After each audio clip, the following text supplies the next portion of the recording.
Ito mga kabaro, pag minamano natin to, kung ilang oras ito matapos. Samantalang dito, ilang minuto tapos na agad. So yan ang kaibahan ng mayroon tayong chopper kaysa yung mano-mano. Kasi nasubukan na namin dati na mano-mano, nakainip.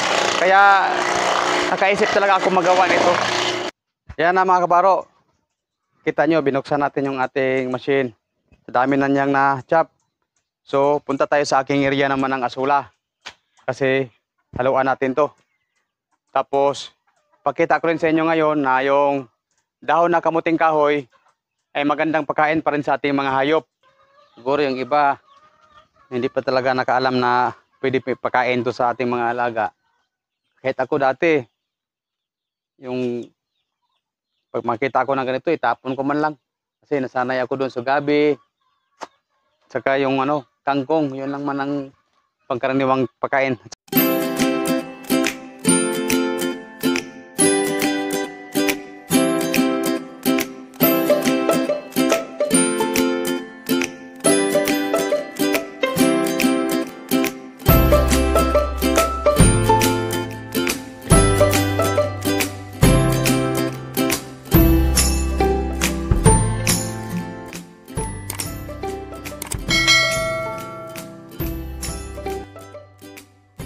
Isang masaganang araw mga kabaro. Welcome back to my channel. Ito na naman tayo sa aking pinakapangmalakasan na DIY chopper. Magawa tayo ngayon ng dalabundok na chop na saging. Ito yung nakuha na natin sa aking assistant. Kasi pagkain natin sa ating mga alaga. Damihan ko na lang kasi kailangan ko rin na lagyan ng aking mga niyog ng potassium. Pero ilagay ko lang din mamaya sa distansya sa puno niya. Kasi pa to, presko. So kailangan pa na malayo kasi mainit ito pag matuyo. So ito na yung natin ngayong araw na to. Hansakan natin to ng maraming saging para makagawa tayo ng marami. Pero bago pa ang lahat, maraming nagtatanong sa atin, marami din nagpa-shoutout. So kailangan natin na sagutin yung mga katanungan. Unahin natin, pa-shoutout dito yung laging nanonood. Salamat po sir, si Noel Patruna. Hi Noel. Noel Patruna. Isang security guard na naman, lagi itong nagpa-shoutout. Huwag nating kalimutan si Sir Rade Flores. Sir Rade, ingat dyan sa trabahoan mo. Sa Ternino Aying, interesado siya sa ating Asula Madre de Agua. Yan si Sir. Manuel Saragosa. Salamat po sir sa mga comment niyo po. Isang siman, Cesar Taliman. Pinapa-shoutout niya si Umar, tagas Aurora, Zamboanga del Sur. Ngayon itong sima na to si Cesar nasa Bahamas. Ganda dyan, tourist spot yung Bahamas. Ito yung taga Iowa, USA, si Sir Greg Kennedy. Hello sir, how are you? Sir Dodong Kaparo. Sir, salamat sa pagiging panonood mo sa ating mga videos. Papi TV. Nag-suggest din siya sa atin na gagawa din ako daw ng bistayan para sa aking kokopit. Okay yan sir, gagawin namin kaagad yan. Salamat po Chris Lumad Farmer. Tisha Mercado, madam. Yung tanong ni madam, pwede ba daw to sa kahoy maka-chop? Depende sa kahoy madam. Yung kaya nito, yung kahoy lang ng Madre de Agua at saka mulberry, yung napier. Kaya lang niyang ma-chop nito. Huwag naman yung puno masyado yung sobrang tigas, hindi naman yung kakainin ng manok din. So itong chopper ko, kayang-kaya niya yung malalambot na parte din. Huwag mong pasukan ng kahoy ng panggatong. Hindi ito siya pwede sa panggatong. So nasagot ko na yung tanong mo, madam. Pwede siya basta yung malalambot na parte. At nakita mo yung aking video din dito na kinaya niya. Sunod, si Lassie Camille, shout out po. Madam. Si Glenn Palomar. Salamat sa mga comment mo, sir. Renz Ortiga. Nagpa-shoutout din sa atin. Hello. Yan, shoutout na kita, sir. Elmer Bayalas. Pwede po sa baboy ang mixture ng ginagawa ko. Yan, pwede. Nakita nyo naman, lagi natin ginagamit ito sa baboy natin. Si Rodolfo Cipriano. Shoutout po, sir. Yan, ito muna sa araw na to. Nasagot ko na yung mga katanungan at saka shoutout ko na rin yung mga nag-request natin na mga subscribers. Yung mga hindi pa nakasubscribe, subscribe na, at yung mga may gustong magpa-shoutout, comment lang sa ating comment section. So, isahan na natin para makagawa pa tayo ng ibang trabaho. Marami kasi to eh.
Ito mga kabaro, pag minamano natin to, ako kung ilang oras na matapos. Samantalang dito, ilang minuto tapos na agad.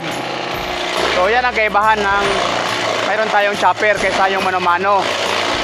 Pagka 3 oras, 4 na oras pa ito.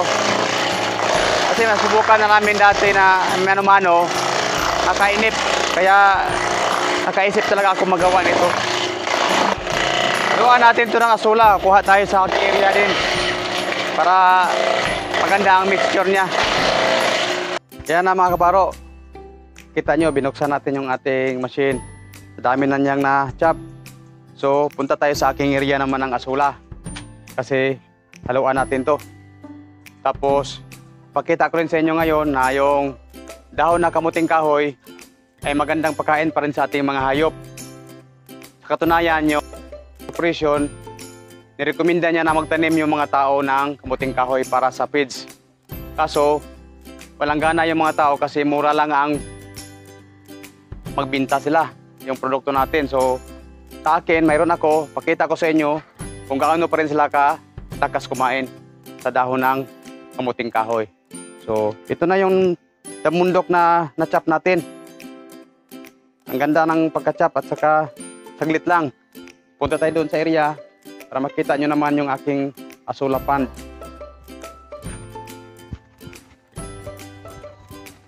Tama-tama, medyo update din sa ating Asula Pond.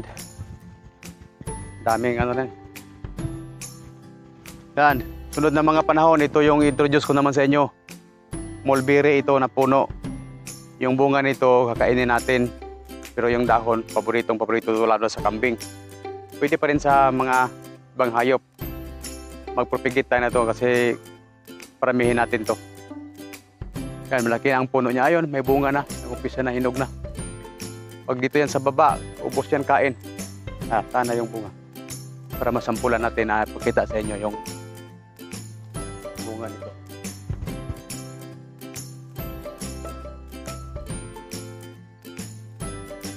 Ito yung bunga.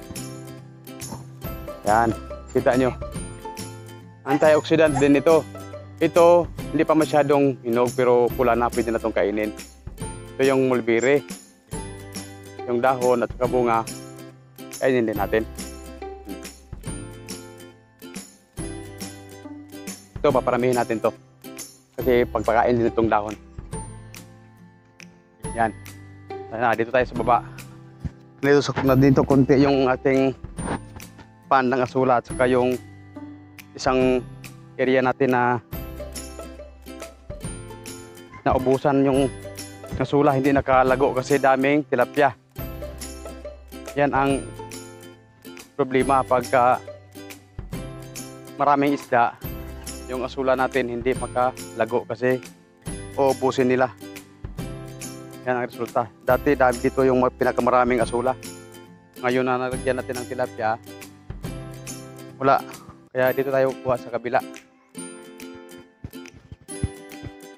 Sige. Okay, makapal na to.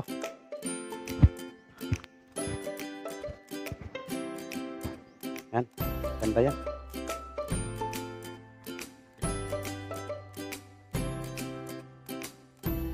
Ito na. Nasandok natin kasi malalim to.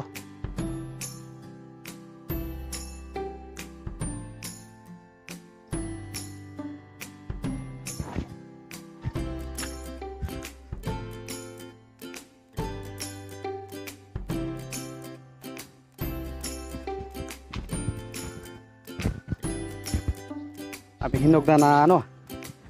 Tawag to, pumilo, buongon.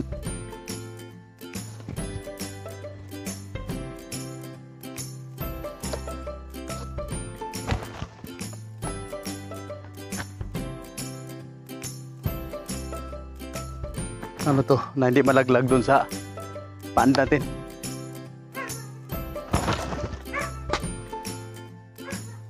Yan. Yan muna.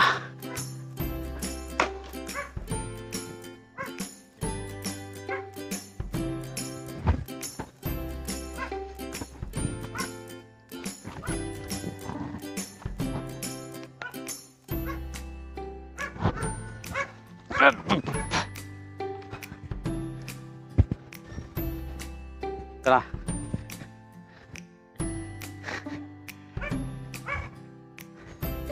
Ang dami pang bunga doon. Hindi na namin kaya maubos. Kaya sino may gusto, bigay na ito. Press na press. Yan. Ayan, ayan. Asin ang katapat yan.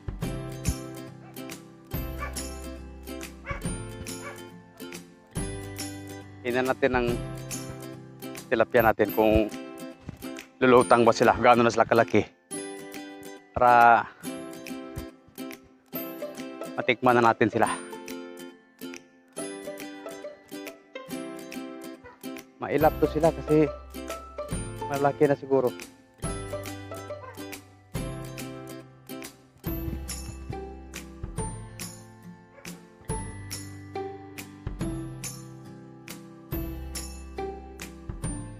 Sana. Sana yung ating tilapia. Nagtago na.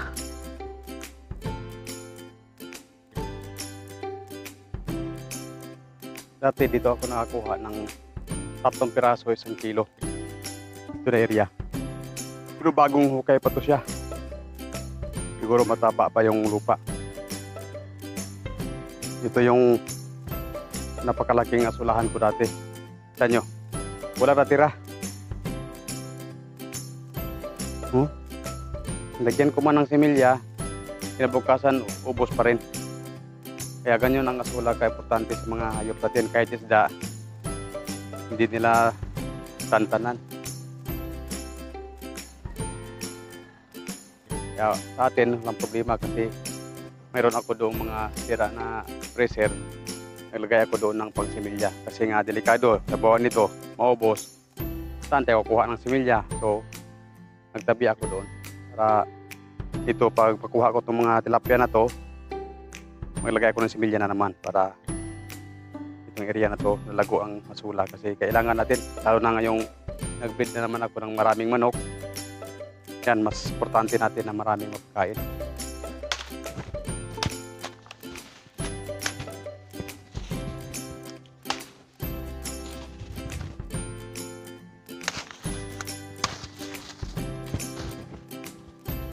Pusin natin ito.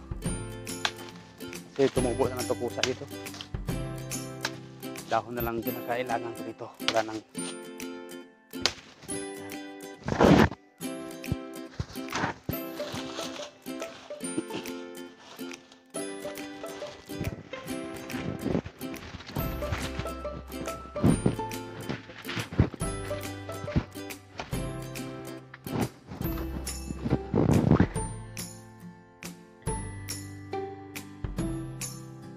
Ito yung mga sira-sirang freezer mga kabaro.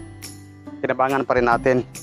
Dito ako naglagay ng similya ko ng asula para hindi tayo maubusan. Ito, ilalim nito mayroon tong lupa. Kaya maganda halo-haloin natin para yung pagkain nila dito sa kumukuha sa ano, sa putik na yan.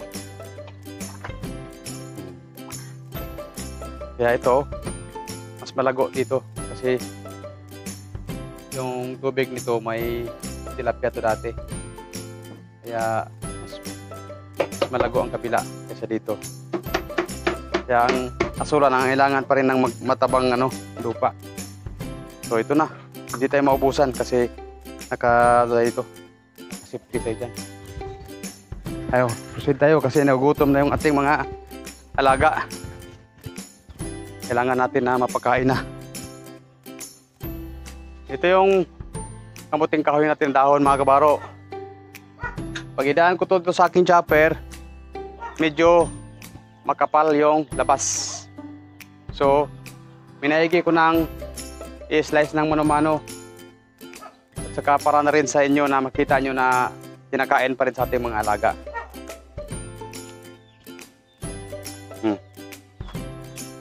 Yan, para pino.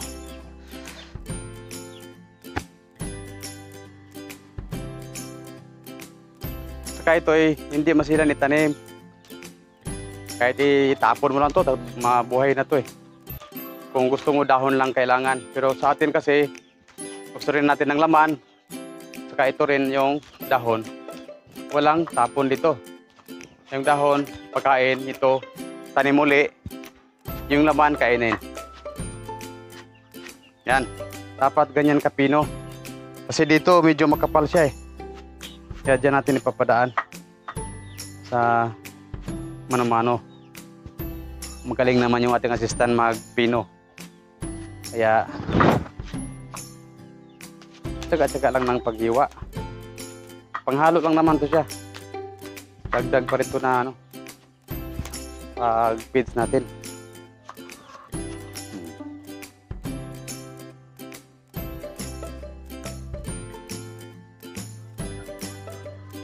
Siguro yung iba, hindi pa talaga nakaalam na pwede pakain to sa ating mga alaga. Kahit ako dati, yung pag makita ko ng ganito, itapon ko man lang.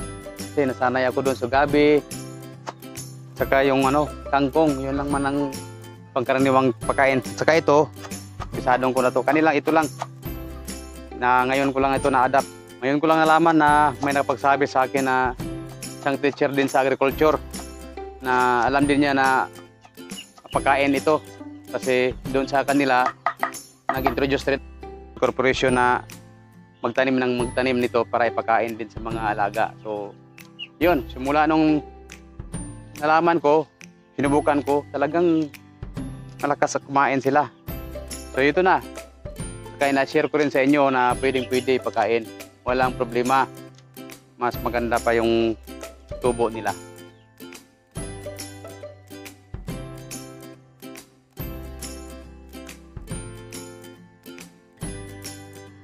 Ayan.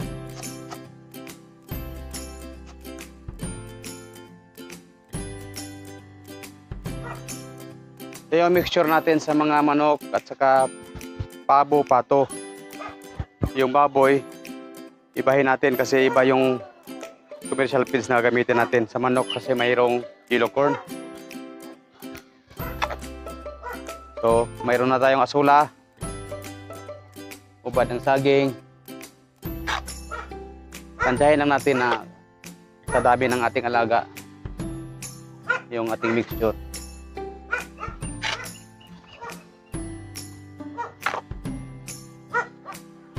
Tapos ito yung nahiwa na dahon ng kamuting kahoy, mga kabaro. Yan. Yan, mag-iwan lang tayo na sa baboy. Ito yung bagong kalaman na na-share ko na talagang napakasarap ipakain ang dahon ng kamuting kahoy. So, lagyan natin ng konting feeds.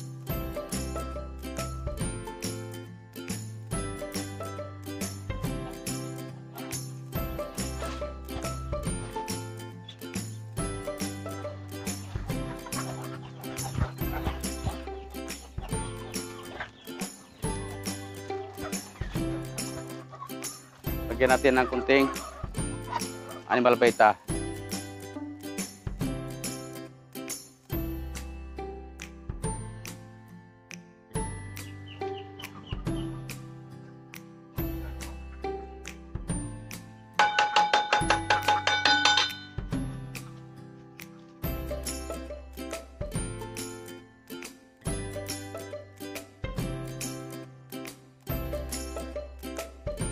Halo-halo na sila dyan, no?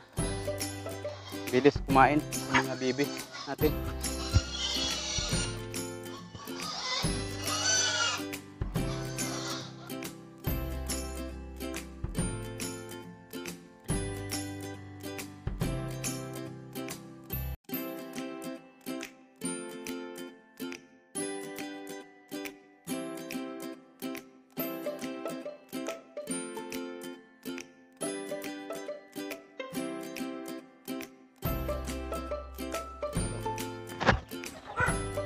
Na, ibuhos na sa baboy na mixture to. Yan, dahon ng kamuting kahoy pa rin sa baboy to. Ito yung baboy natin, 2 piraso lang. So, hindi ko lagyan ng asula. Pakita ko sa inyo, ito lang yung pagkain natin. Saka, ubad ng saging. Yan. Estimate lang na kaya nilang maubos.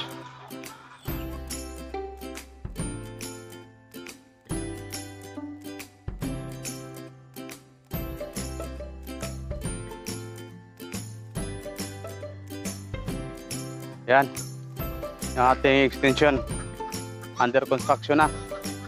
Mamaya tirahin na naman namin pagkatapos pagkain natin ng mga hayop, mga alaga natin. Ito na naman yung sundin. Saka dyan lang ako kumukuha ng mga buhangin sa ilog na yan, yung sa ating area pa rin. Kaya nakakatipid tayo. Ito yung mga buhangin ko, dyan lang galing. Pero ito, binili natin, diniliver ito kahapon. Dito tayo magdugtong ng kulungan. Hinahanda ko to kasi gawin ko tong inahin. So, maraming biik na yan, mga ilang araw, ilang buwan. Kaya extend tayo.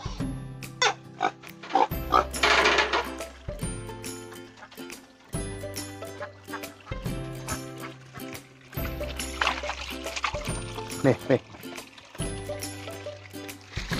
Muta rin, ambing tubig.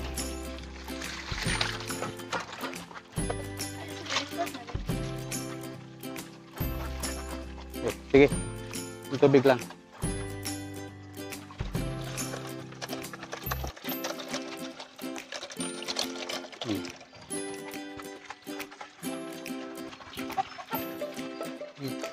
Ayun.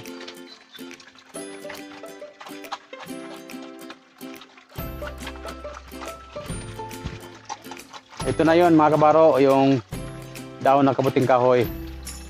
Kinain ng ating alagang baboy. Ayan sa talakas kumain. Oh. Para tingnan mo yung katawan niya. Oh. Nakano na to, mga 2 linggo na to. Laging mayroong dahon ng kamuting kahoy. Kasi panay kami harvest sa aming consumption ng laman. So yung dahon, hindi namin sinasayang. Kinakain nilang 2 nito. Saka sa ating mga manok. Yung tubig natin, 24 hours. Yan. Walang tigil yan. Ligo na naman tayo dito. Parang sarap maligo.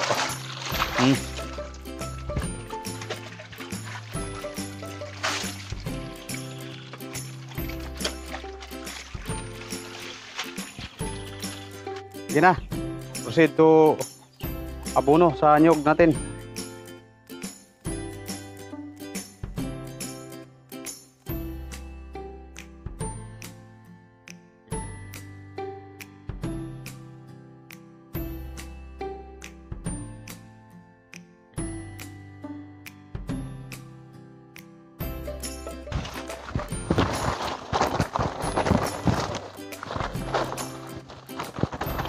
Yan. Potassium. Okay, para ano yung bunga niya. Kalibutan lang.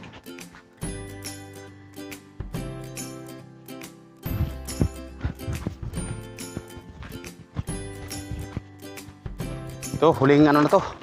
Huling saging na giniling. Lagay natin. Kasi may nagbunga na oh. Paikot natin sa distansya lang.